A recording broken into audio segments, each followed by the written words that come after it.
समय की एक और बड़ी खबर ब्रेकिंग न्यूज इस समय आ रही है कि अरुणाचल पश्चिम से केंद्रीय मंत्री किरण रिजिजू 1,738 वोटों से उन्होंने जीत दर्ज की है। अरुणाचल प्रदेश से एक बड़ी खबर, केंद्रीय मंत्री किरण रिजिजू ने 1,738 वोटों से जीत दर्ज की है। नॉर्थ ईस्ट का जो 21 सीटें हैं यहां पर, लेकिन बड़ी भूमिका भारतीय जनता पार्टी की रही है, क्योंकि पिछले 10 सालों में कहा जा सकता है कि बड़े काम यहां पर देखने को मिले और उसी का असर यहां पर देखने को मिल सकता है। जैसे हमने सिक्किम के परिणाम देखे, अरुणाचल प्रदेश की हम ये बड़ी खबर देख रहे हैं, तो लगातार बड़ी खबरों के साथ जो बड़े आंकड़े हैं वो भी बदलते जा रहे हैं और यही जो बदलाव है ये कहा जा सकता है खास तौर से इस समय इलेक्शन ब्रेकिंग के रूप में लगातार पूरे देश भर में देखने को मिल रहा है। तो लोकसभा चुनाव 2024 के इस बार का जो चुनाव बेहद दिलचस्प रहा। एक और बड़ी खबर, एक और ब्रेकिंग न्यूज कि इस समय की बड़ी खबर यह कि एमपी के गुना से केंद्रीय मंत्री ज्योतिरादित्य सिंधिया 5,40,929 वोटों से उन्होंने जीत दर्ज की है।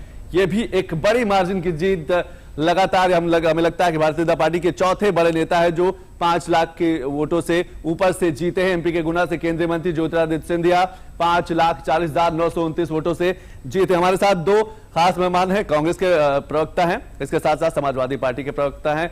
सबसे पहले मनीष जी, कैसे देखते हैं आप?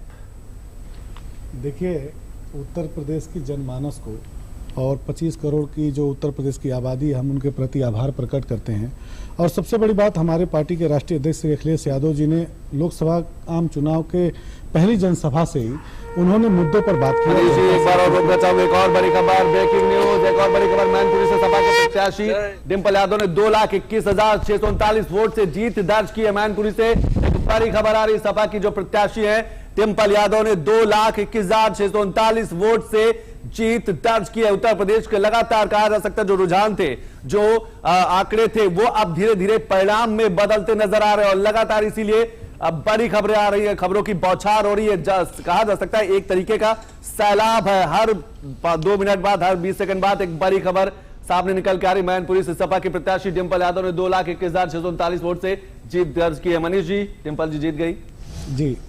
हम पहले ही इस बात को मैंने कहा है कि उत्तर प्रदेश की जनमानस ने परिवर्तन का मन बनाया था।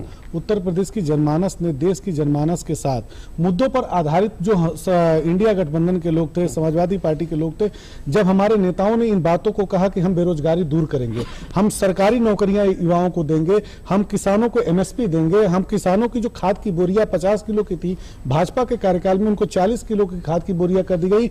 खाद के दाम आसमान छूने लगे।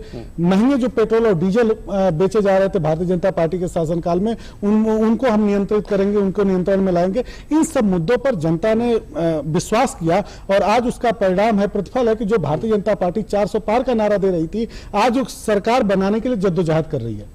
मुद्दे समझाने में कामयाब हो गया? बिल्कुल, मुद्दे समझाने में कामयाब हुए और लोगों को हमने कहा कि पहली कैबिनेट की पहली बैठक में हम 30 लाख सरकारी नौकरी देंगे। हमने मोदी जी की तरफ से 2 करोड़ रोजगार देने की बात नहीं कही थी, हमने स्पष्ट तौर पे कहा है कि हम 30 लाख सरकारी नौकरियां देंगे। जी, मैं आपके पास हूं। कांग्रेस प्रवक्ता भी हमारे साथ जुड़े हुए।